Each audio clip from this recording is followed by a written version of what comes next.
What's up, guys? Welcome to another episode of Blocks to Bags. I'm Shadi B, your host, and this is my co-host. Amelia. And we are here with a very, very, very special guest, all the way from Canada. He is one of my favorite creators, one of Emilio's favorite creators, probably one of your favorite creators as well. He has amassed over 800,000 subscribers on YouTube and has touched the hearts of so many people all over the world. I'd like to introduce you to our guest, HINDZ. Woo!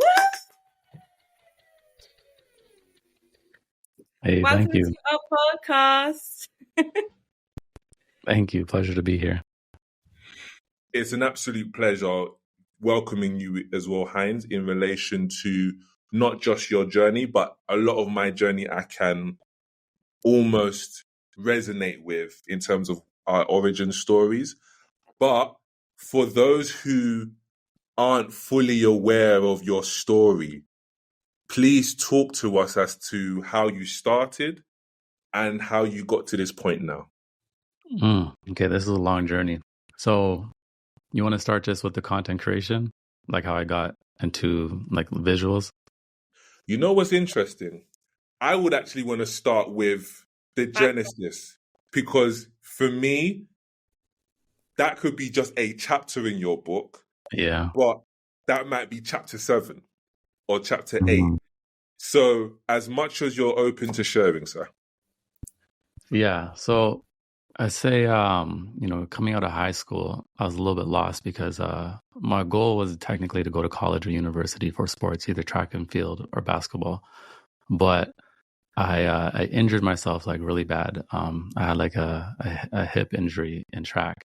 So everything athletic was kind of done for me. And then I kind of went into this space where I was just like lost, no purpose. We've all been there. That's when I started to do things a little bit outside of my character. I started smoking and stuff like that. But at that time, a lot of my friends were starting to rap. And I would just be the guy at the studio on the couch, just like hanging out, just one of the homies. But after a while, I started to like meditate on maybe I can do something within this sphere, but definitely not rapping because it's just not my personality. And I just didn't want to do shows and stuff like that. So I just picked up some software and I started playing around with sounds, and then I instantly fell in love. And that's when I discovered I had like an actual creative bone. So all the way up till the age of like 19, I had no idea that like I could be a creative. I was always just kind of like sports. And I think it was because when I was a kid, I was quite shy. So I didn't even know how to really express myself in a creative way. And most likely just didn't have any tools that aligned with me to express myself. So when I discovered beat making, I was just like all in, all day, every day. I was like, this is what I want to do. And I was doing the whole Kanye concept, like, 5-10 beats a day for years, for a few good years. And the first year, obviously, you kind of suck when you start something. So you don't really get any type of community or recognition out of it. But once I started to get a little bit better, people within my city started to notice me, started working with like local rappers, and started to market myself as an actual music producer.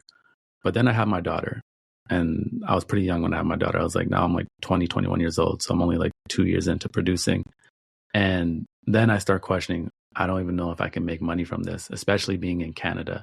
And this is pre-Instagram. This is pre like even YouTube being where it's at right now. So I didn't believe there was any rappers in my city I could work with that was going to make it. So I didn't see how I would make it as a producer. I left and went to America, but I have a daughter. So that's not like really my reality. I'm not going to move to America. And I met this guy who was like maybe like 2 decades older than me. And he made videos and he produced and he did graphic design. And the fact that he was like this whole full production house within himself, and he was like shooting his own videos, like promoting himself as a music producer. And I was like, this is fire. So I actually paid him for a video. It cost me like $500. And at that time, $500 was like, that's all I had, but I put it all into this video. He made this video for me. And I was like, that's really fire. This is how I can market myself as a music producer. I'm like, I can't afford to keep paying this guy $500. So this guy kind of like brought me on into his team, and I kind of just like watched him for like a few months. And then I was like, I'm gonna do videos. I picked up a camera. I shot a video for myself. The first video I could say was probably pretty good. Like, it was one of those moments where I was made for this. This is like what I was born to do. But before that, I had zero insight into film or anything. It's not like when I was 6 years old or 7 years old, I had a dream of making movies or documentaries or music videos. So it was weird to discover that gift so later in my life. But once I did that, everything happened very fast for me because, again, I just doubled down. I made videos all day, every day. I marketed myself as a music producer, but that attracted a lot of rappers to me because they're like, this guy's making wicked videos for himself. I want a video. So when they started approaching me for videos and they're like asking me how much, I was like, oh my God, I can make money from this. And at that time, I've always had like a job. So by the time I was like 23 years old, I probably had 50 different jobs. Like, I've done everything just because the 9 to 5 isn't for me, but I was just going through the motions. And I did cooking, I did car detailing, I did sales, I managed stores, I sold vacuums, I did roofing, I did construction, I did absolutely everything. So the fact that someone offered me money to make a video, I was like, let me do this. I think I offered something small, like $100 for like a little trailer. And after I did that video, shot it, edited it same day, paid me my $100, just a light bulb went off in my brain. And I'm like, I never have to work for somebody again because I have something within myself that I could provide of value for other people. So again, I just went all in.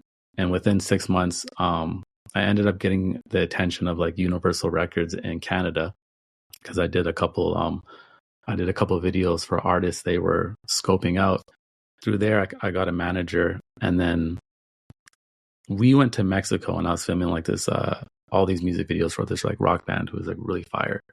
So this is still like within 6 months of making videos, I'm already now in Mexico with Universal Records shooting for a rock band. And at that time, I also met Tory Lanez when he came to the city. So I started working with Tory Lanez as well. And at the time, Tory Lanez was signed to Sean Kingston. So me and Tory Lanez had plans of shooting more material together after I got back from Mexico. But he actually got denied from the American border because he was hopping across way too much. So I was like, damn, this isn't going to happen. But when I was in Mexico, Sean Kingston randomly hit me up, obviously because Tory passed him my number. And he's like, come to LA, let's work. And that's all he said. He like sent me like a DM on Twitter. And because I was so consumed with what I was doing, I just kind of didn't even answer him. And I just continued to work in Mexico. And once I came back, I just had that like travel bug because I realized nothing could really happen in my hometown in the sense of working with people. Like, everybody was elsewhere. So I just hit him back and I was like, I'm gonna come to LA like this week. And I just literally went. We had no plan. I didn't talk to him on the phone. I literally just went, pulled up. He sent me an address, and I literally just went to his house in like Hollywood Hills. And then from there, I started traveling with Sean Kingston. So this is like 8 months in now. So now I'm like with at the time, a multi-platinum, selling producer. And now he's bringing me around the world. He's bringing me to Brazil. There's a Dubai trip. There's like Puerto Rico, and everything's happening fast. And because he's Sean Kingston, I'm meeting a lot of other people at the same time. So I'm creating a lot of buzz for myself within my own city because, again, at the time, this is like now just Instagram is starting to be like a thing. And this is before Instagram had videos, it's only photos. So people are seeing me market all these other artists. I'm marketing myself at the same time.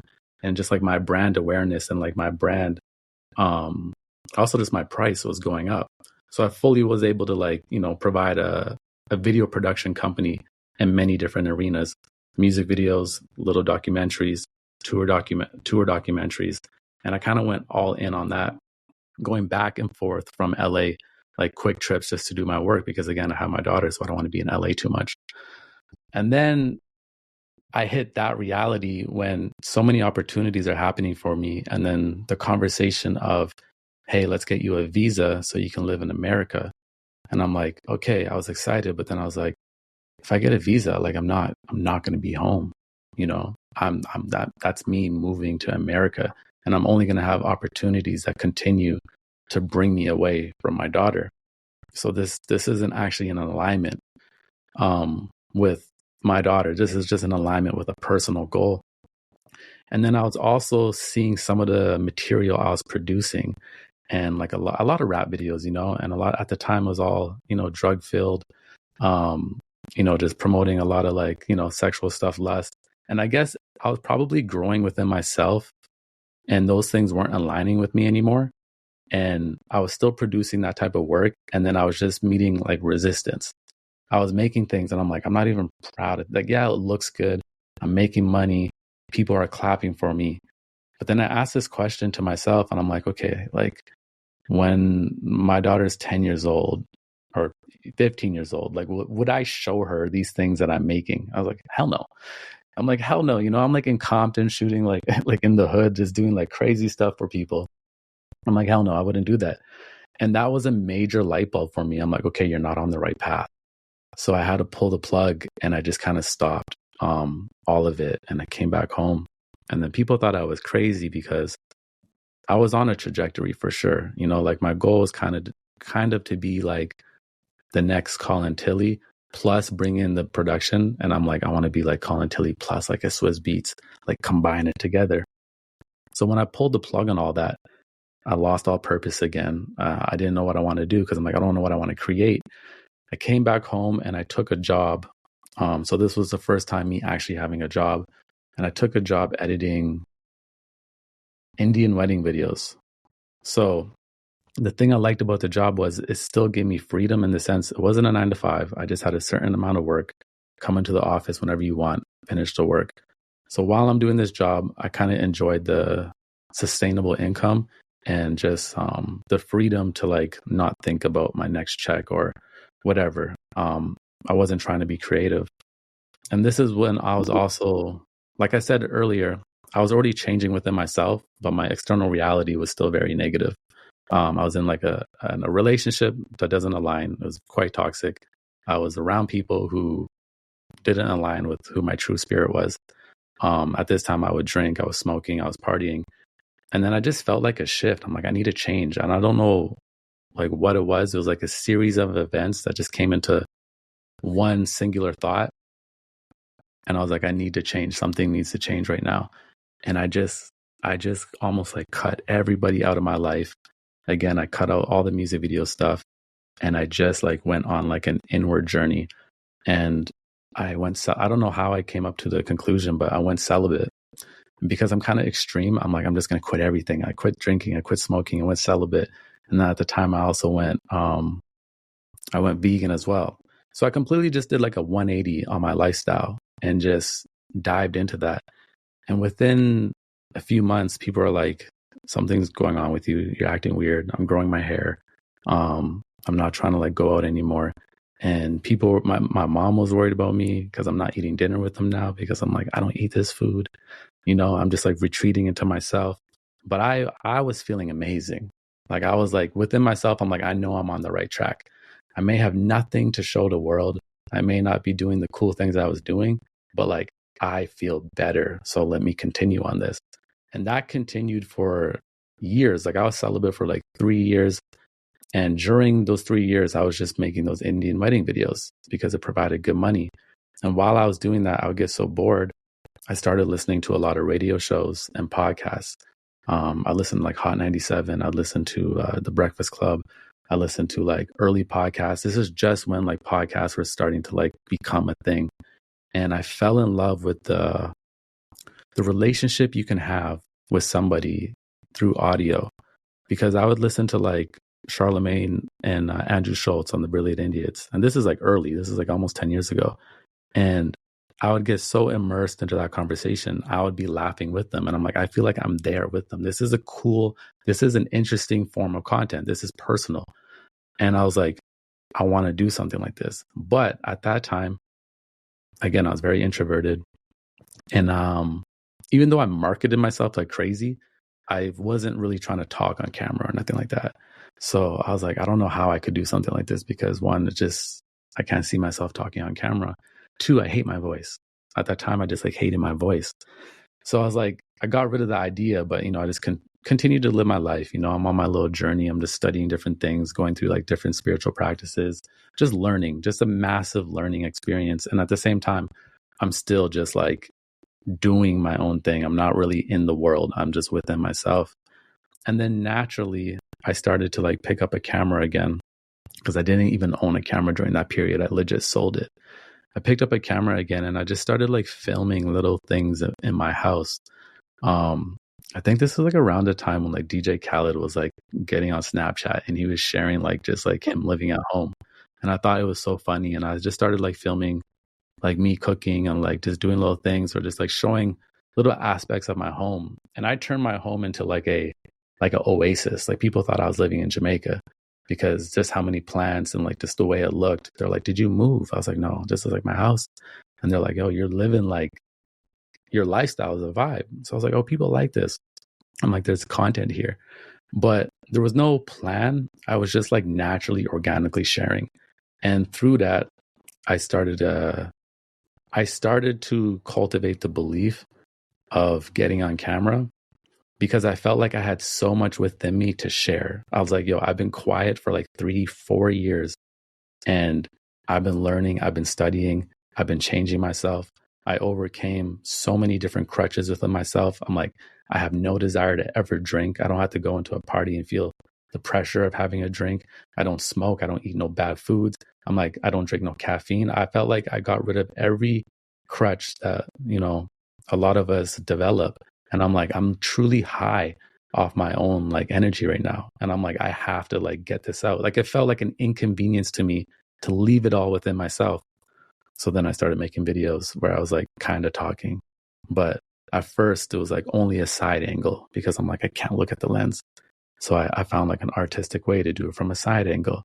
And then the next thing you know, you see me get on camera. But then at that time, I only have glasses on because I'm like, I can't look in this damn lens, like it's still weird for me.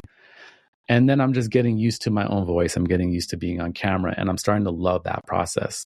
It was the same love I had for when I picked up sound or when I picked up video. But then I realized, oh my God, I thought that like spending 4 years or 5 years making beats or like working on sounds and then all the video stuff, there was a point where I felt like it came like it was a waste of my time because I'm like, well, I quit all of that. I'm like, I make wedding videos now. It's like, cool. Yeah, I can do that. But it's like, I invested so much time. But when I started making my own videos, I realized, oh shit, I have all these skills. I can make my own videos look amazing. I can bring the sound in. I just fully know what I'm doing. I can create my own. This is like easy for me. And people started to take notice like, oh, like your quality is really good. Like, what are you doing? So I realized, oh, none of that was a waste. Like it was all in alignment for like what I'm going to do now.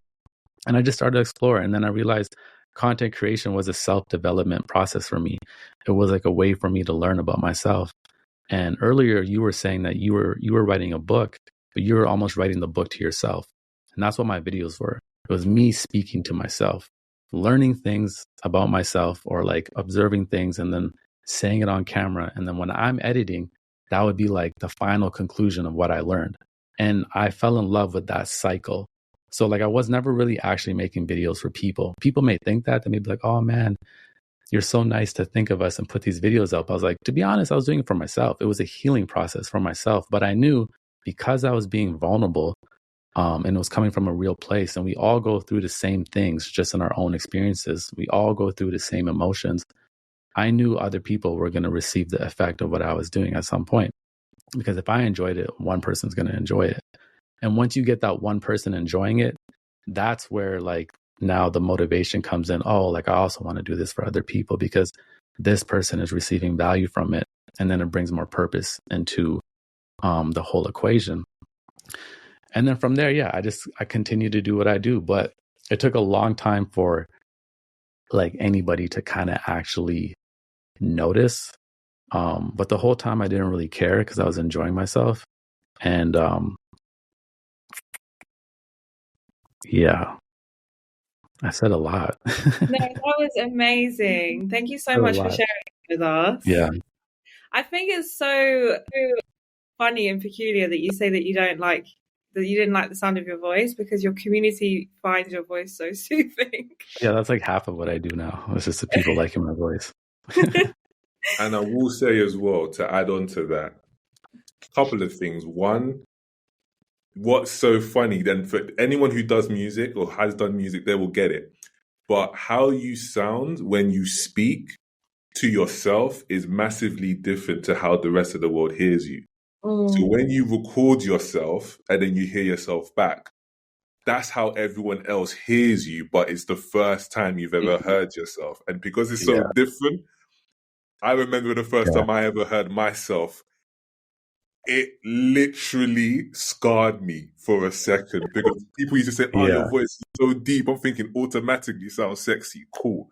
And then Yeah. afterwards, when I heard them, like, this is, I felt lied to. So I completely resonate with that point about how you Great felt and just point. the journey of becoming more comfortable. And not a shameless plug, but the what Heinz was referring to was the book I wrote called Why Aren't You Successful Yet? We just had that conversation behind the scenes. Mhm. It is available online through Amazon, but we leave that for another day to talk about. Yeah, that's a Perfect. great point. Thank you so much for sharing that with us. Like, honestly, such great insight. I wanted to dive a little bit more into like the content creation side on YouTube. So it says on your YouTube that you joined in 2008, but when did you actually start making videos and posting content on there? And what was like, when did you see the shift in your content change? I probably started making videos, what's 2023 now, in like 20, probably uploading in 2017, 2016, maybe 2017. But not like consistently. It was literally like a video once every 4 months or a video every 2 months or maybe sometimes 3 in a week if I was just feeling like that because I was producing work for other people. I didn't have that much time. And it was really just like, oh, when I feel an idea, let me share it. And then I think I got really tired working for other people again, like doing videos and like, you know, the wedding stuff and then like marketing for other people. And I was like, maybe I could pivot into YouTube or just at least take it more consistently. More seriously, because I was struggling with consistency. Anytime I try to be consistent, I would fall off. And I was like, I think that's my biggest issue right now is the consistency and the execution. So I would say 2019 is when I started to take it seriously. And I went on like an everyday challenge because my friend, she does graphic design, motion design, and she makes something every single day. And she's like, you need to do something every single day. And I'm like, it's different. Video is a lot more work than just like something you can do in your computer. I'm like, I got to film, I got to edit. She's like, just figure it out. She's like, it's going to change your life.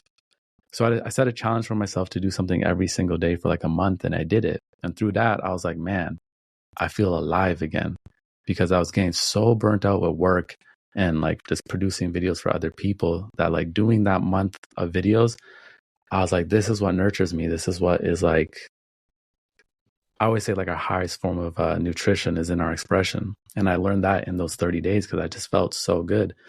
And then obviously maybe like 6 months after that, the pandemic hit, or maybe it was like maybe 6 months to a year, the pandemic hit and everything shut down. And obviously what I was doing is a lot of my money would come from live events. So Indian weddings and stuff. So I knew all of that was done and it was going to be done for a good 2 years just from like looking at what people were saying with the lockdowns. So I was like, oh, this is like kind of my time to take the internet seriously. And when I looked online, obviously everyone remembers like it was chaos. Like everyone was in so much fear. The news was going crazy. And I was like, I just want to like, you know, give a little bit of light. So I uploaded like a podcast and I'm like, I'll do this once a week. But then I realized I'm like, there's so much chaos. I'm like, I got to do it every single day. So I started posting every single day. And then I got on TikTok and I was like dancing to old school, like dancehall and like reggae just for fun. And then I started to blow up on there. And then all of those people came to my YouTube and realized, oh, this guy's got a YouTube channel with like 100 videos that no one's ever seen. So over a year of like doing my podcast consistently and TikTok consistently and my YouTube, not consistently, but like I was thinking of it every month at least, one old video popped off. And once that old video started to pop off, I'm like, there's my opportunity. And I just jumped on it and I started getting consistent on YouTube. And then within 1 month, there was like 250,000 subscribers. Amazing. Yeah. So would you say that you kind of owe it to the pandemic almost? I do. Yeah. I do. Well, you know what it is? It's time and space, right? And I think for the nature of my content, it was perfect for the pandemic because like if you were living like a different type of lifestyle or you were like, you know, really busy and like not really trying to tune into something like that, you were forced to. and you were looking for something. You were looking for something that would like at least bring you back to yourself. So it's like the pandemic almost created the perfect environment for me to be discovered. Right? It was in 2020, and I love it because the slogan goes 2020 in hindsight, or everything in hindsight is 2020, and 2020 is the year I blew up online. So for me, I always felt bad about that in the sense I'm like, the pandemic was a positive experience for me beyond like just being locked down, but like online, that's when I got discovered. That's when I was able to help a lot of people. And I felt like all the years leading up to the pandemic, like really prepared me for it, because I spent so much time in my own lockdown. Like I literally didn't leave my house really for years and didn't go out and do anything. Like I was really, like I always say, it was like the equivalent of like a monk going to an ashram. But like just I created my home into my own sanctuary and I just didn't leave. So when the pandemic hit, I was like, this is what I was made for. This is how I live already. So I wasn't in a state of fear. I was in a state of like, oh, let's step into service. Let's like share, let's give. And I just did that, and then it was received, and then boom, I was able to pivot it and like turn that now into my career, which is what I always wanted to do. I wanted to be, at the forefront of what I was doing, because I'm like, I had the video skills, I had the sound skills. I just didn't believe I had the story to tell. And once I had the story to tell and the confidence to share that story, it all came together. Love that. And actually, I don't know if I ever have shared this with you, but I personally discovered you in the pandemic as well. And what you just spoke about how you were kind of creating people in the pandemic to kind of get themselves away from like the negative news and like find themselves and be at peace. That's exactly what it did for me. Like I moved out to my own place in the pandemic because my parents, shout out to my parents, love you guys, but they're typical like old school boomers, like watching the news all day long, just like anything the government says, they're like, the government says this, the government says that sort of thing. And it was driving me crazy. So I moved out, got my own place, and it was the first time that I was forced to be alone, like be with my own thoughts. And I was never used to that because I grew up in a huge family. Like I was always around friends. I lived with loads of friends at university and stuff. And it was like a big awakening and spiritual journey for myself as well. And I was going on YouTube. I was like watching all these like spiritual creators. Like I was really learning to love being by myself. And that's when I came across your YouTube through the algorithm. That was what you were talking about earlier. And I did say this to you, I think, a few weeks ago, but there was one line that you said that actually transformed my life. You said, there's no company quite like your own because you're always going to have a good time by yourself, regardless of what you do. And it just shifted my mindset completely. And then after like being educated by your YouTube and being inspired and like being immersed with other creators, like I actually found so much solace and love and enjoyment from being in my own company, being by myself, just like immersing in alone time, basically. And now I struggle to be around people too much. You know what? I wanted to add on to that quickly as well. I think that's a great. I love that. Thank you. Sorry to interrupt. I think that's a great theme to touch on. One, just the journey of enjoying your company to begin with, but also how lonely of a journey sometimes it can be for those who are either successful, trying to become successful, as well as even content creators. So HINDZ, I'd love to know, with your journey of enjoying your own company, was that always easy for you? Was that a journey for yourself? And on top of that, what was your experience of the other people around you? So with the pandemic, people had different experiences. My mindset was, in human history, there's a significant number of people who have achieved great economic, emotional, or even spiritual success in the most distressing of times. So my mindset immediately was, how am I going to be that person who benefits? But I also experienced a lot of people who took to the pandemic differently. So I have a two-folded question. One, what was your viewpoint in terms of the other people around you and what they was going through? followed by what was your journey like of becoming more in love with your own company? Was it always there, or was it something you had to cultivate? Yeah, for me, I feel like I have maybe it's an advantage. I've always been good in my own company, and probably because of my upbringing, basically raised like an only child. I have siblings, but we never lived together. It's just me and my mom. So single mom, working, I'm in daycare. When you're a single mom, you don't have that much time. So my whole life I was alone. Christmas time, no grandparents, no aunts, no uncles, no none of that. I didn't grow up with much family. Me and my mom moved to another province really early. So I grew up a lot of time by myself. And I was very, very quiet. I was extremely quiet. So I was used to my own voice in my head, and I was really good at listening and observing. So that's like my default mode. So when a lot of people are like, "Oh, like what do you do when you get lonely?" I'm like, it's difficult for me to talk about that, because it's like I don't experience that much at all, because it's like because of my upbringing, and that's all it is. It doesn't mean I have like some extra sense of peace. It's like we're all raised differently, and my upbringing, I was really an individual, and I never had pressure. Like my mom never put pressure on me to be somebody else or be a version of who she wants me to be. She's just like, you gonna be you. So I was very able to become my own person and just be in my own energy. But to your other question, I realized in the pandemic, we all had such different experiences, and I had to really I kind of had to like, because I didn't like work in like an environment, and like I was at home and stuff.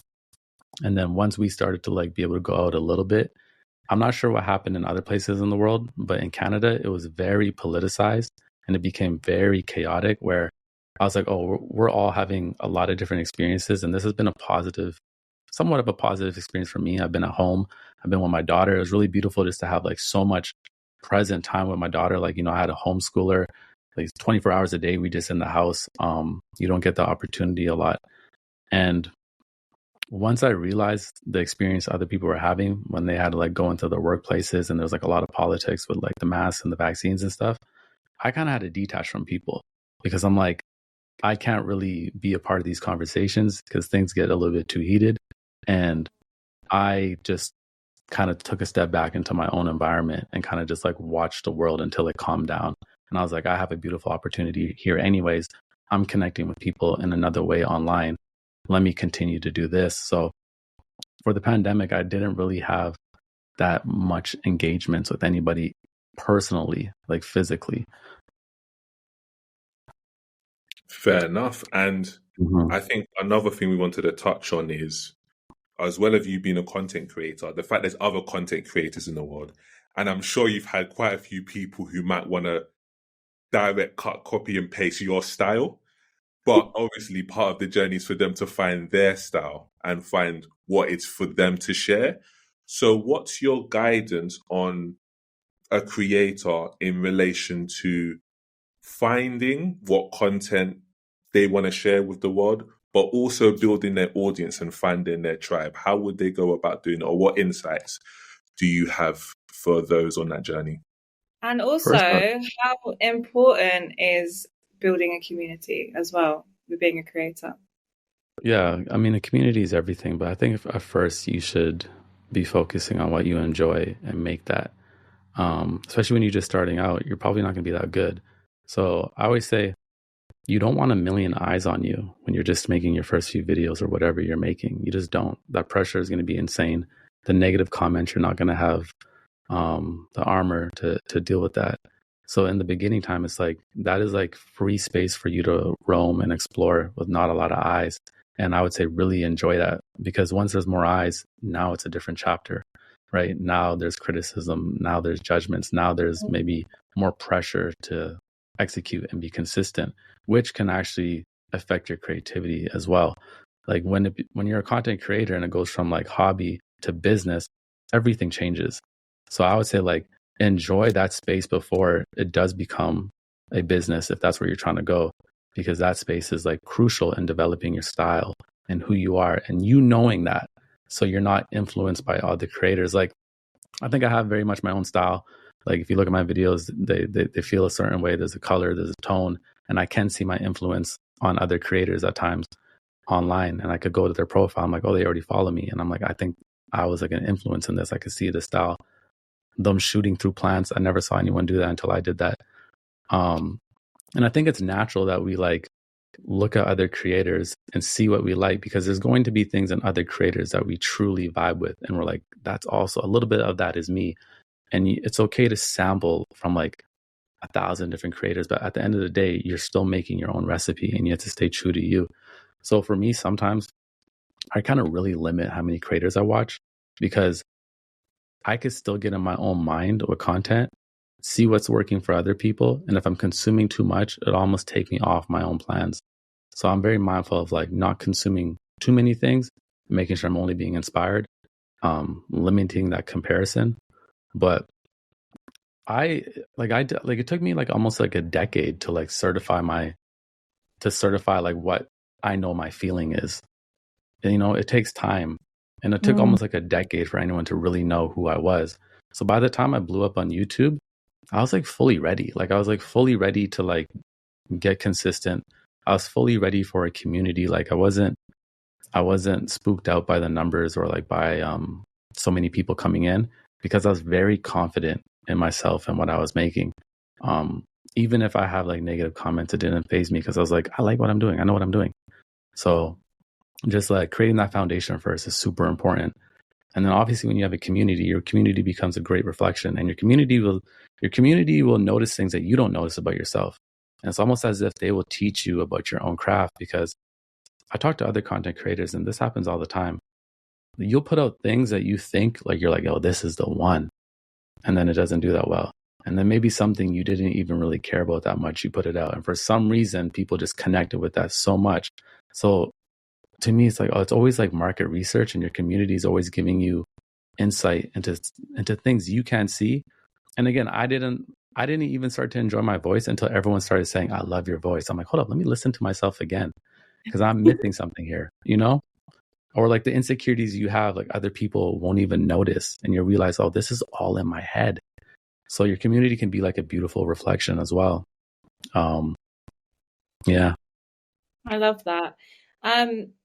So the podcast knows, but I work in influencer marketing, and one of the strategies that I give to influencers, if they're hitting a creative roadblock or they don't really know what they should be creating, I always say, ask your audience. Like, put a question box on your story. If you're on YouTube, make a YouTube video, like make a point and say, what content would you like to see from me? Like, what do you love learning from me? Like, what value would you like to hear from me?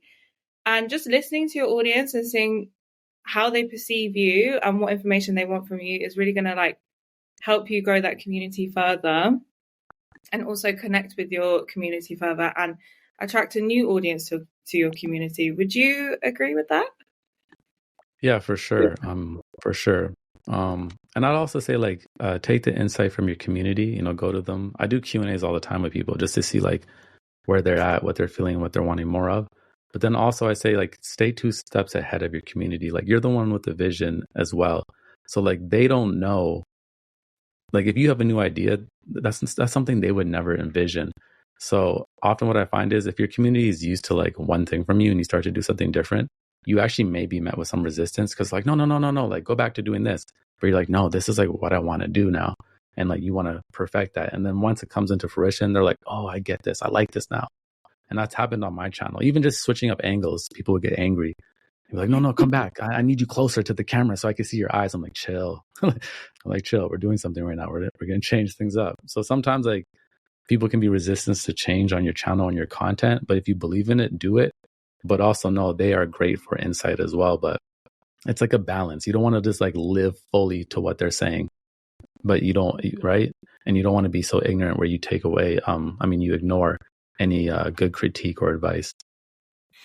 I think that's a massive point, because I think this is a societal issue and a human history issue as well, where I think is often implied, whether it's mainstream education or just family, the idea that other people's opinions hold more weight than your own gut feeling.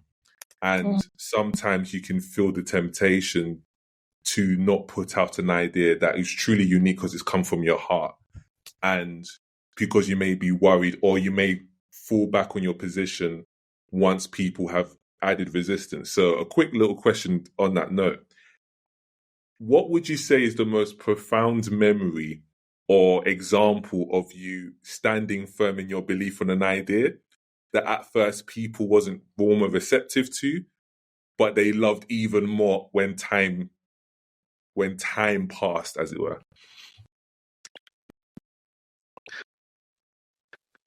The biggest video I have on my channel is like it's titled like let's vibe and drink some tea and talk about confidence or whatever.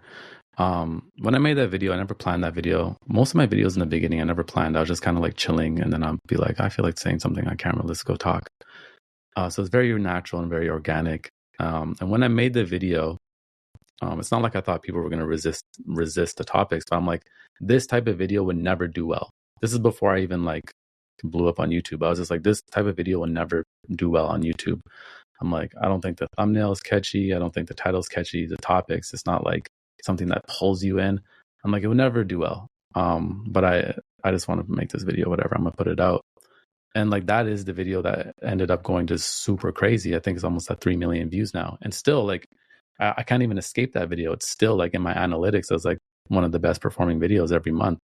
And I was like, wow, like I literally said that video wouldn't do well, and it's done like one of the best. It is actually the biggest video I have on YouTube. I actually was looking through your popular uploads, and I kind of noticed a trend amongst them. So your videos are almost providing a solution to people's issues. So, for example, your second most popular video is the negative cycle you're in ends today. So people were going through a really negative cycle at the time. That was me talking to myself, for sure. That video. And then like overcoming negative thoughts, the art of not being lonely, I avoided my true self. And this is things that honestly majority of people go through, especially in the pandemic. Like a lot of people were not in a good mental state. They were having all these feelings about themselves, about life, about the universe. And yeah, I almost feel as though a lot of your most popular videos are you're solving a problem, like you're a professional problem solver almost, but without even kind of realizing it, I suppose. Yeah. What's your thoughts? Well, I guess like on YouTube, like why do people go on YouTube? Either to be entertained or learn, right? Mm-hmm. And if you're going through a negative cycle and then you see a video, my negative cycle ends today. Oh my God, it's not like that was in my mindset when I made the video, but I understand why that video has done so well, because it's like you're looking for a solution, and what's the cost of clicking a video? Maybe this video does have a solution. Maybe there's one point in there that could shift your perspective. And that's all that is. Sometimes I'm like, I feel like that's kind of the basis of YouTube, especially in like self-help or self-development stuff. It's almost, always towards like, oh, there's a problem. And I think that's why I make a lot of live streams now, because it's kind of just like I could do something that's fun. Like there's music, we're just hanging out. And it doesn't have to be like we're trying to solve a problem. Because there did come a time where I was like, I'm kind of bored of this content now. Like I need to do something else. And people were like, no, I need more. I'm like, that's why I stopped my podcast as well. Because I'm like, this is getting too deep for me right now. I'm not even in this space right now. Like I really just want to laugh. Like, like I really just want to like dance and have fun in this time of my life. And I just started to go travel, and people are like, where are you? I'm like, I'm not in that space right now. I will come back, don't worry. But like, I just got to honor this new space I'm in. I wanted to actually ask a question on that point, because I know that there's content creators who can feel conflicting thoughts on sharing all of who they are online, or just keeping a certain part of their identity online. So you might just see what is just a part of that person rather than all of them. Since you have been in this new space, have you had any thoughts or feelings towards sharing that part of yourself online as well? And is that something you would consider? Or what has been your thought process on that, because I can appreciate that with most content creators, there's some elements of their life they want to keep private, and there's some that they're happy to share. But I'd love to know your thoughts and philosophy on that. Yeah, I'd say the majority of my life is actually pretty private. Like my personal life. Like there's never a picture or a video of my daughter. That's also to honor her privacy. I don't really talk about family too much. If I do talk about like a personal thing I went through, I will share like personal experiences, but I also speak in a universal way where like someone can feel as if this is their experience as well. So I do think about that and like what I want to like fully like release, but I'm still very vulnerable online. I think it's important to reserve certain parts of yourself, right? Because once certain things you're not going to be able to take back. When I got into a new relationship, I shared a little bit of it online in the beginning, and then I realized, man, this stuff gets so many clicks. People on my YouTube love that I'm in a relationship. I don't want to monetize my relationship, so I just scaled that back right away. I was like, I don't want that. I don't want that to become a thing because I don't want to be incentivized to make videos about my relationship because I know it's going to do well. And then now it's like, is this a relationship or is this a business? This is weird. And it's the same thing when your hobby becomes your business. It's a whole new thing to navigate. Like when I started making money from my videos, sipping tea on my counter, I almost felt guilty for it because I'm like, I wasn't doing it for that. And it was just weird. I'm like, how am I I'm making so much money just chilling in my living room. And like, but now there's also this pressure of being consistent. And there's just like a rewiring in the brain that you have to go through because it's like, yeah, this thing that was just like kind of preserved with my hobbies, my little thing is now like my everything. And it's just a new relationship you have to enter and form. So it could be, it is a struggle. And I think every content creator will go through it. But like, even like, I did one video recently where I was in my house and people were like, oh my God, I seen your house. Because people normally only see me in this space. I don't show my life. When I'm traveling, I barely show anything. And I kind of like that. I kind of just like to leave certain things for myself. I love that. So I want to kind of go back to, I mean, we said this a while ago, but I want to go back to any negative comments that you would get or like pressure from audiences or even just being in the creator space. Like, what would be your key advice to like new and emerging creators, especially like the younger creators, the Gen Zs? Like, I feel like I work with a lot of them and they actually a lot of them find it quite difficult to deal with like the negativity and the pressures of like the creator economy and things like that. Like, what would be your advice to kind of combat that? Yeah, actually, I always say I feel bad for young creators, and I feel actually bad for people who blow up really young. I think it's a gift and a massive curse. I couldn't imagine what it would be like to have so many eyes on me and be unsure myself at the same time, and then having all these opinions and people, especially for women, people may point out just like physical attributes or whatever. Or you say something, everyone's I can't imagine it because like. I already had a good development in who I was by the time eyes saw me. I would say you need like massive boundaries with the internet. Like you definitely, one thing I like about Joe Rogan is he doesn't look at comments. He's like, I never look at my comments because he like knows himself. He knows he's like, I'll look in the comments, I'll see something and it's going to get into my mind. And I was like a 50-year-old man who I would say is pretty confident in himself. He still knows negative comments are going to affect him. So I say you have to create boundaries. Like real boundaries with it and have like a good support circle that can like, you can talk to about those. But at the end of the day, it's also like the position you put yourself in, and like any higher position comes with a responsibility. And when you put yourself out, people are going to have things to say. And sometimes those things may be true. And that's like an offering for you to do some self-reflection. And sometimes they're completely stupid and you really just have to reject it. I think because of the stuff I put out, I don't really get negativity. And if I do get negativity, it's like really stupid or chaotic to where I'm like, I can't even accept this because this is like just ridiculous. In the beginning, I got negativity for like working with brands, and that affected me in the beginning too because I was just like, I'm not allowed to make money. Like, what's going on? Like, why don't people do this with other creators? But I think it was like the nature of the content. people just didn't like the idea of a brand being attached to it. And it took me a little bit of a while to like accept that I'm in the creator economy and like learn how to develop my ecosystem and continue to do that. But like those comments did affect me in the beginning, because it's just like I was just like kind of being attacked. Like people kind of like treating me like a little Jesus. So as you go though, and just like as we grow, the negative comments have less weight. And then you look at them and you're just like, oh, there's another one, and you let it be and don't engage. Like I say, like don't get into a war in your comment section, right? Because once you reply, you're thinking about it. You're thinking about what they're going to say. And then you go back, they said something, and now you're having an argument with somebody who you don't even know, who may also just be a troll. They literally may be 13 years old trolling you, you know? So it's like a complete waste of your energy. So you just have to keep it moving and know it comes with the position. Like it's a blessing to be a content creator who gets to, like, if you get to make money off of your own creativity and your thoughts, and one of the worst things you have to deal with is some negative comments, I think it's a good trade-off still, you know? I think it's a good trade-off.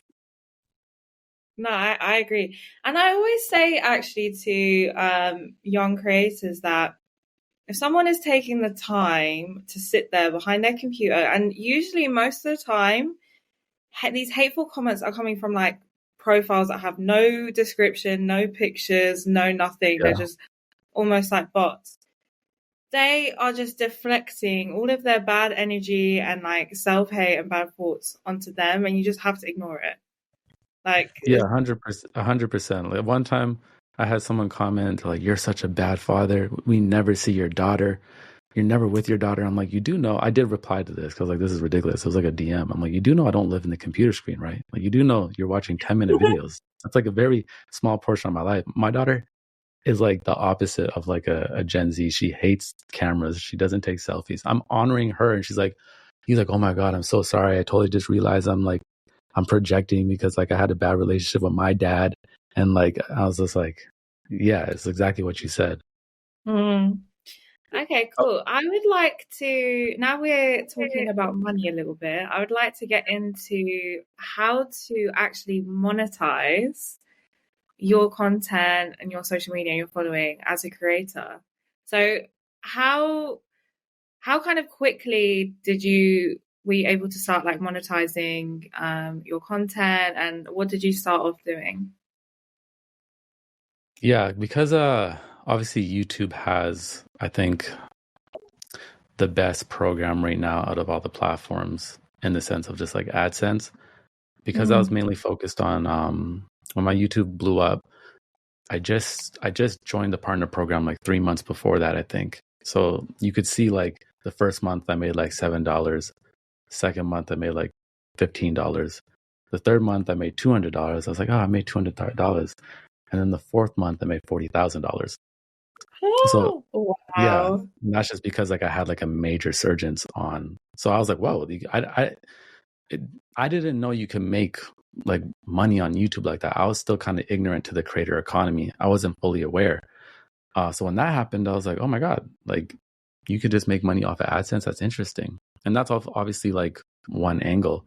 But because like the way I blew up, like I just didn't know it was going to happen when it happened. I really had like nothing in position to monetize except for my YouTube.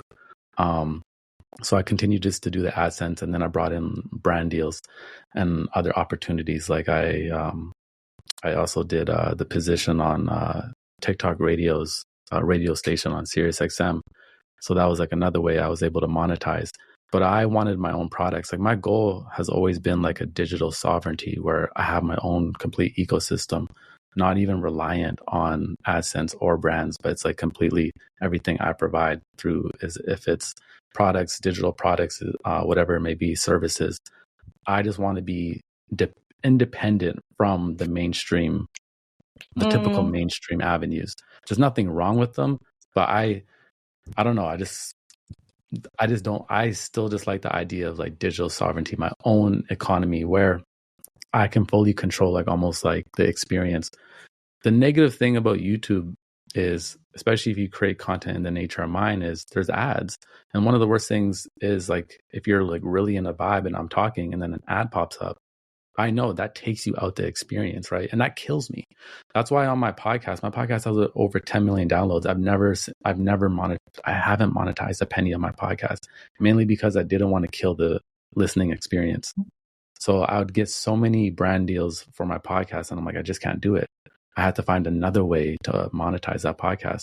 So I ended up putting out my first product in the last year, which was basically a deck of affirmation cards, a reminder deck. A lot of the things I talk about in my podcast and my YouTube, and that took some time to create. But once I put that out, that started to sell really well, and that was an avenue. So for me right now, it's products, it's AdSense, and it's brand deals. And now we're branching out a little bit more into some other things. But the thing I like is once you have an audience and like a trusting community, it's almost like limitless. There's almost limitless things you can dive into. You just have to think of like what is valuable for them. Like I wouldn't think like how can I get money from my community? It's like how can I bring like an added experience to them that is genuinely valuable? Because you don't want to just be in the mindset of like how can I just make money? Because now you may be doing things that like you don't want to develop a bad product just for like a quick buck or like a t-shirt that you don't even care about that you wouldn't wear yourself. So for me, because I've been blessed and I've had like a consistent viewership and like I've had good partnerships with brands, and YouTube also gave me a grant, and I've been very blessed because I think the nature of my content is like so friendly that like everyone is like I want to be attached to it, so I can pick and choose who I work with. I don't have a problem at all attracting brands to me. But now we're in the season of okay, let's put out more products. Let's also maybe do some like live shows. Let's create more services so we can start to create a little bit of that, what I call digital sovereignty. Speaking of products and brands and being in alignment, one of the things we do know is your passion of tea. So please just talk to us about, one, how did your relationship with tea start? Because there's many different versions of herbal teas. A lot of people just like the normal black tea. There's leaves. There's a whole universe. But please talk to us about how your journey with tea started and how you're looking to develop your relationship with tea and share it with others. And what is your favorite tea as well? That's what we want to know. My favorite is I think it's called it's pronounced differently, but I just like how it sounds when I say it like this. It's a Lapsang Suhong. It's a black tea from China. And it kind of has like a very roasty campfire smell. It's like one of those things you're either going to love it or you hate it because the smell is just so unique. But that's my absolute favorite. I do like black teas. I like herbal teas as well. But my love for tea cultivated when I went celibate and I quit smoking weed. So I needed like something different. I was like, I need like a different thing because I don't smoke weed anymore. And there was this place called Tea Vanna in the mall. And that's where they had just a bunch of loose leaf teas. I'm like, oh my God, like look how many loose leaf teas there are. I didn't know this even existed. And then they would have like all these different types of like sugars, like rock crystals and just different things. I'm like, this is a whole culture. So when I started to buy some and like just make tea at home and started to really enjoy it. And I've always had studios like for like a good like 6-7 years. I always had like a big studio, and like a lot of younger artists, they had keys to my studio where I would just bring people there. Because I was always like wanted to invest in like the next generation, because I grew up making music in my mom's basement and I hated my mom and my stepdad just banging on the floor, like turn it down. So I was like, I just want to give people this space to create. So when people would come and I make them tea, I realized one is like one of the best things for community. Like no one turns down a cup of tea. And then like when it's good, they're just like their reaction on their face was like, oh my God. And it just added to the experience. You know, you come in, it's a nice space. We're having tea, we're having good conversation, we're having incense. This was like my life before actually being online. I just realized I was basically doing what I do online, but with people in person. So that's where the love for tea just came together. And then naturally, just because I drink so much tea, I just put it into my videos. And then a lot of people got interested in that and then started drinking tea themselves. Like a lot of people told me in the pandemic, they're like, I didn't drink tea until I saw you. And I started buying like loose leaf tea. And then I definitely, of course, like the one thing that makes total sense is that I have my own tea line, my own tea brand. But when I blew up, it's like I was by myself. Um, I was trying to get like a tea product out, but I had no help. And anytime I did, like, I would ask a friend, like, yo, if you could figure out some of this logistics for me, trust me, there's like a good opportunity here. But I didn't have anyone around me with like the execution energy. And I didn't want to stop making content to go work on a tea brand. So I had to just continue to like, make my content the forefront, because I'm like, at the end of the day, this is why people are here. But we are working on like a tea line now, because I do have a team behind me helping me with things. So that will come into fruition. Yes, I'm so gassed for that. Yeah. Yeah, and it's so funny because we normally have like a quick fire round of questions. I feel like we need to incorporate tea into that quick fire round because, for example, I've grown up with a lot of different people who love tea. So one of the things I'm very aware of is how different versions of tea have different properties. So even just if you're feeling this or if you're looking for this, there's a different tea that will help with those things in particular. But one of the things I wanted to touch on before we did that, and any other questions Shadi had, of course, is manhood. So this is a massive conversation that's been going on, I think, for the test of time. But with people such as Andrew Tate, some of the red pill content, and a lot of content that's just touching on what manhood is from different perspectives. So my question to you is more so, what's your philosophy on the journey of manhood? And how was that for you growing up from when you started just as a young person within athletics or sports to where you are now, which is such an inspiration and a great reference point to what manhood should be for a lot of young men? Yeah.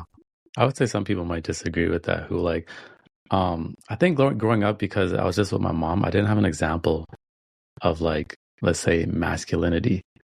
And I would notice even when I was younger, like I didn't like necessarily the same things like my friends liked.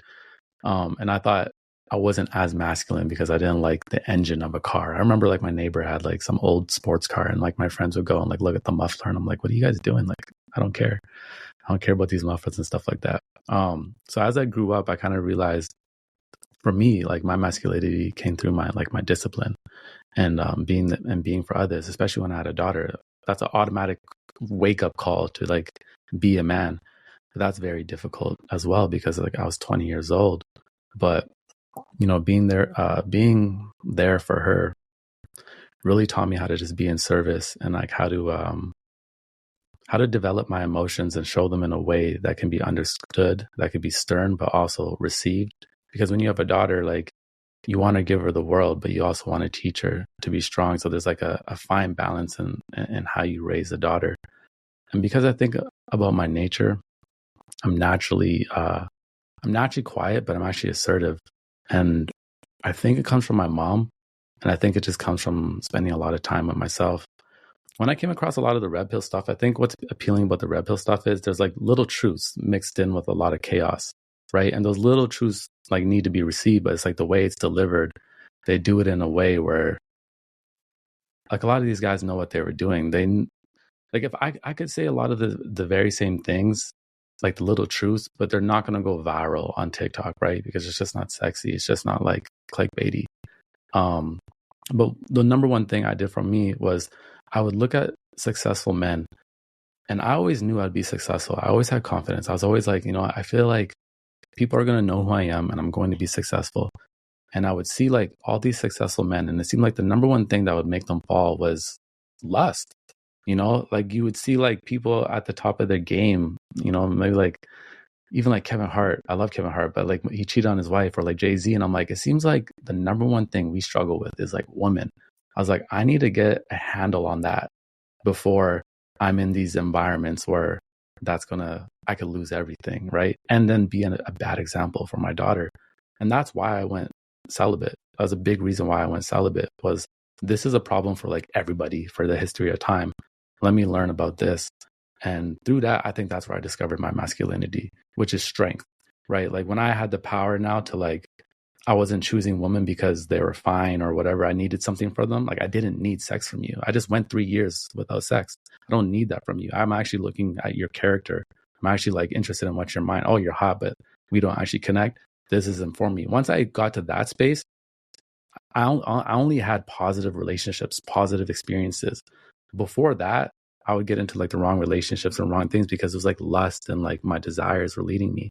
So to me, it's like that's one of the most important things a man can do is understand his sexual energy and have that discipline, because you're not going to be a good husband. No matter how much money you have, if you step into that relationship and like you can't even control yourself online through the scrolling and like the lusting and you watch porn and all, you will wreck your future relationships and it will be hard to teach your daughter. So to me, that was how I could form my masculinity. And then I would see with women, they were like, some women would be like almost, they would respect it, but they're also like, well, he has like this armor on him that I'm not used to. And then they would show up in a different way because they're like, women never approach me in a very sexual way. They do it much more in a different way because they're like, oh, I know this guy's disciplined, so I'm not going to approach him with like, maybe, you know what I mean, like a thirst trap or something, because they're like, that's probably not what he's looking for. Amen to that. I think just in general, sexual discipline is one of the biggest skills men in particular need to learn. And it's one of those things, and I completely agree with you on the concept of people who've weaponized truths for the sake of grabbing attention. And it's definitely part of a great conversation. Again, going back to the reason why I feel it's such a great question to ask of you, because I truly believe that it's more about who you are than what you say. And I think the biggest thing about yourself is the energy you radiate with. So a lot of what you say in response to people, I've always sensed a level of congruence to it. So even when you mentioned an example as to the person who commented about your lack of sharing your daughter, with how you responded, it then brought out that part of that person that they then took accountability for and then apologized, rather than thinking people can be beyond redemption as well. So yeah, I just wanted to add that. Yeah, that's a great point. So you mentioned that you always knew you were going to be successful. You always had the self-belief about yourself.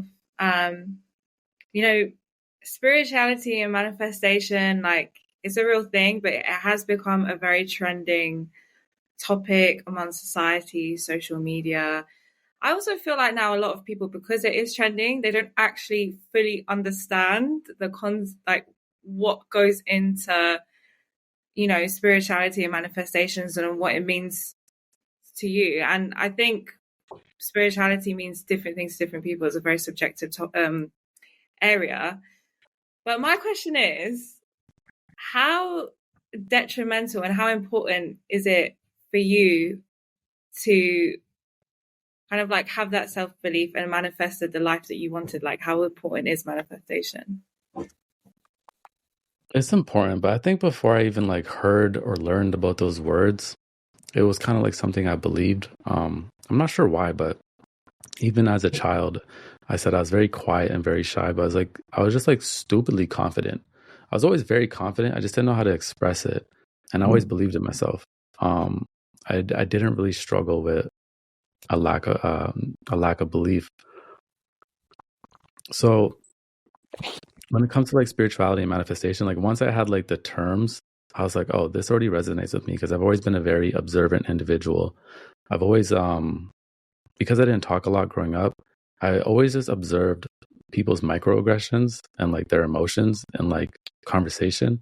And I would notice little things, and I could pick up on a lot, which I think just helped me like develop a little bit of self-awareness and emotional intelligence, because I was able to see between lines. And I think that's what spirituality is. It's like looking at life through another lens, not just the lens that like we were given or that society tells us to look at things.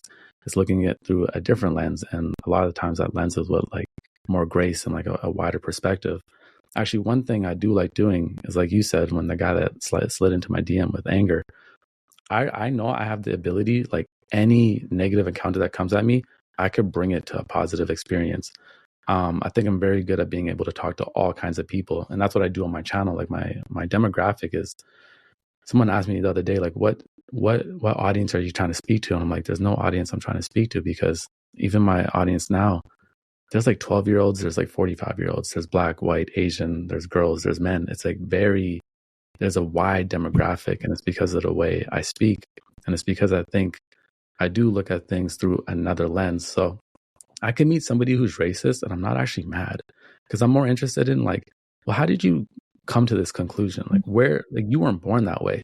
And we all have different experiences. Or I meet somebody with a different political belief, and I'm like, I'm more interested in how you came to that conclusion. And I know regardless how different we are, I'm going to be able to find common ground with you. I don't care how different we are. There's some level of common ground, and I'm going to find that. And then we're going to build from there and then work out our differences. And we still may leave with like completely different viewpoints, but I'm going to understand where you got to yours, and I'm going to respect you for it or whatnot. And that's just kind of how I approach the world. And spirituality has helped me do that. When it comes to spirituality with all the other stuff, I'm actually not really interested in like the aesthetic of like crystals, and I'm using these objects and manifesting this, or like I'm going into other dimensions. That's actually not what I'm into. I'm interested in emotions, because we all go through the exact same emotions. Once I realized that, I'm like, everyone goes through anger. It doesn't matter how rich you are or how poor you are. Everyone experiences jealousy. Everyone experiences happiness. Everyone experiences some type of love, but we just experience them in our own different situations. Once I like that clicked on my mind, that's more what I'm interested in. And I like to learn about other people's experiences through their grief, through their sadness, through their anger, and find that. And spirituality has just given me that lens. And I guess that's my version of spirituality. I'm not very dogmatic with it. I've journeyed through like different beliefs and different religions. I've studied them, and I've taken what I like and what I don't like. And for me, I like human beings. Like I think like a lot of people hate on the human race. I think we're cool. We're so diverse. We're so unique, and we have a lot of problems. But I think like we're young still, and we're still like forming who we are. And I believe in like the future of humanity, no matter how crazy it seems right now. 100%. And this is another thing as well. I think everybody has their own belief system, which is based off of the experience that they've had in their lives.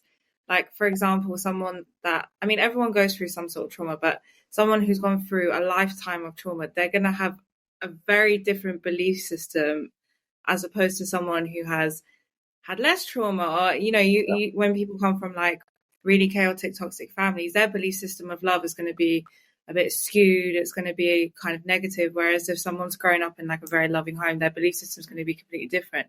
So I think us as humans, we just have to be very understanding and open-minded that everybody's belief systems are based off their own experiences. And what makes us human is that we are all different in our own ways. We all have different belief systems, Very different. So completely agree with that.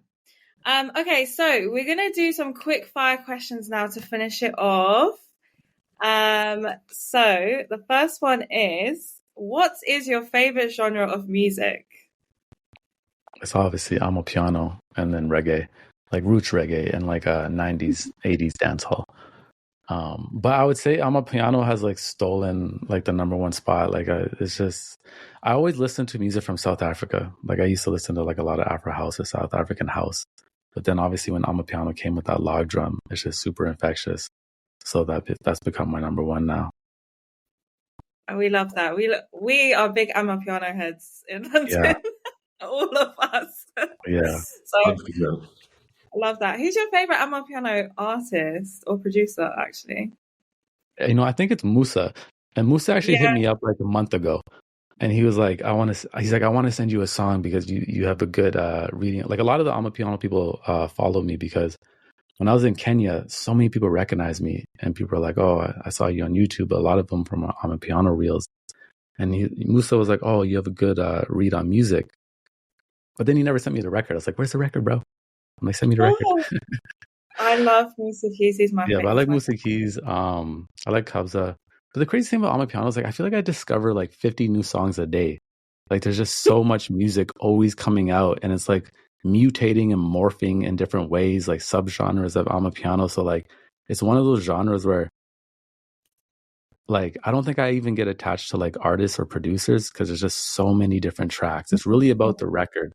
And like it's the only genre where you're gonna listen to a song that's 8 minutes long Not and get run it bored. back. Like I just don't feel like with hip hop right now, I'll like skip through a hip hop song just to see if it's good and then run it back. But I'm a piano, I'm like, okay, we're starting on a journey. Let's see where this takes us. Yeah, honestly, it's our favorite. We have Notting Hill Carnival every year in London, which is like a big Caribbean festival. And we've got the parade, like the typical like carnival parade, and then we So have like different sound systems.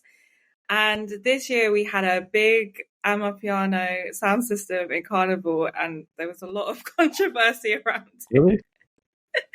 There was a lot of controversy, yeah, because everyone's like, no, only soca, dancehall, reggae should be at Carnival, no Amapiano. Nah, it But should be there, I think. I love reggae, I love dancehall, but I think dancehall needs a little bit of fire in its engine right now. So maybe Piano can inspire it.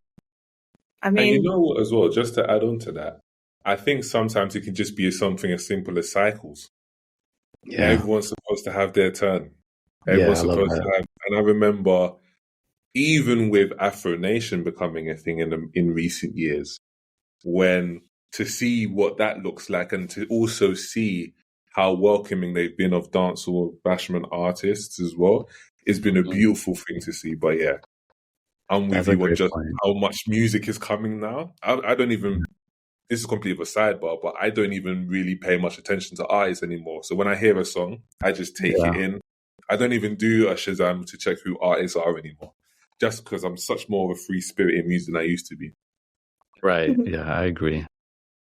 I do. My Shazam list is very long. Um, okay, what is your favorite plant? Say that again? What is your favorite plant? Plant? Or favorite plant? Oh, Plant. plant. Oh, the bamboo. Does that count as a plant? Yeah, it does. The bamboo plant. Oh, nice. Yeah. What has been your favorite country you've ever visited? Oh. It's either gonna be India or Japan. And I just came Ooh. back from Japan, so I'm still kind of high off of Japan from March, but either India or Japan is my favorite. Yeah, I mean, everyone that I've spoken to that's been to Japan, Tokyo, they say it's like their favorite place ever. So, Yeah, I'd live there. It's on my mind sometimes. oh. Okay. If you could be an animal, what would you be? An animal. Um, I'd be an animal. What would I be? It's gonna be like I have to say two. It's gonna be like polar opposites. So I think I'd either be like some type of like big cat, like a lion or cougar or something like that. But then this is random. But then also a squirrel, because there's this movie when I was a child from squirrels, and they just like were jumping through trees. And anytime I see squirrels in my backyard, they just be looking like they're having like the most fun, just running around. Super, yeah, and super just agile. So one of those. I love that. I think squirrels are so cute. Um, what are your favorite podcasts besides Blocks of Uh, Bags? yeah.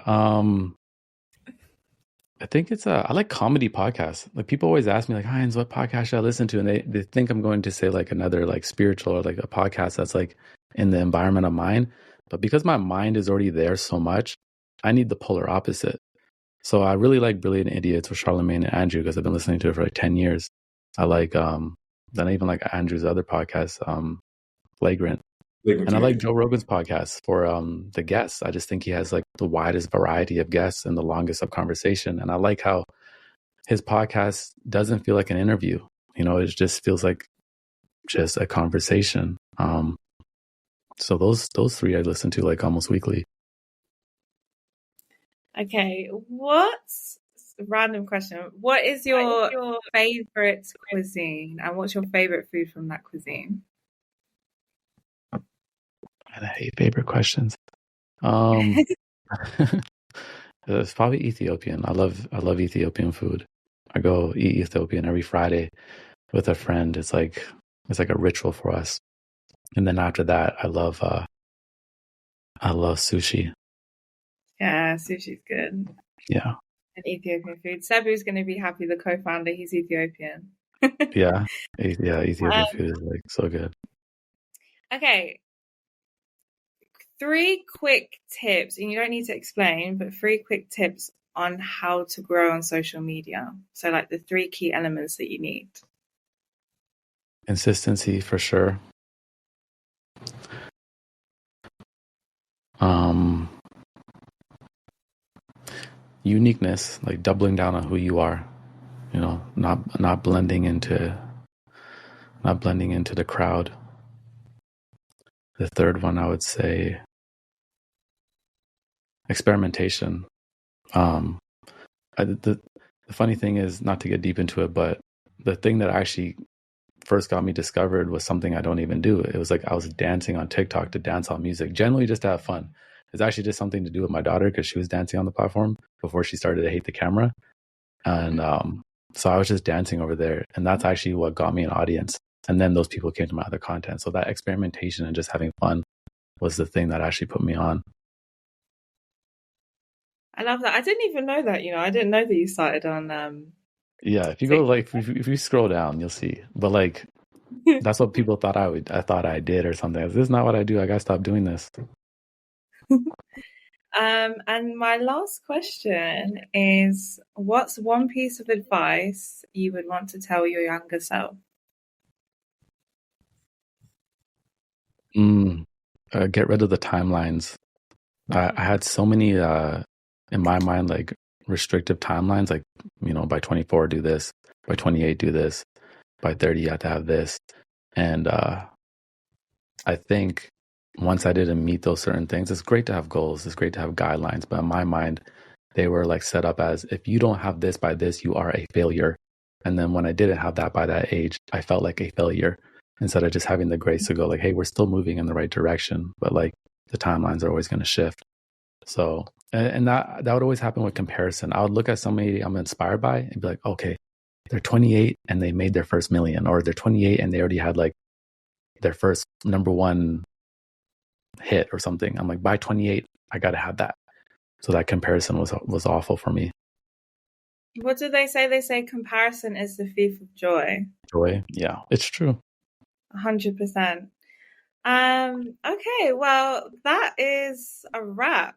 I want to say a big thank you to HINDZ, all the way from Canada, to coming on our podcast today.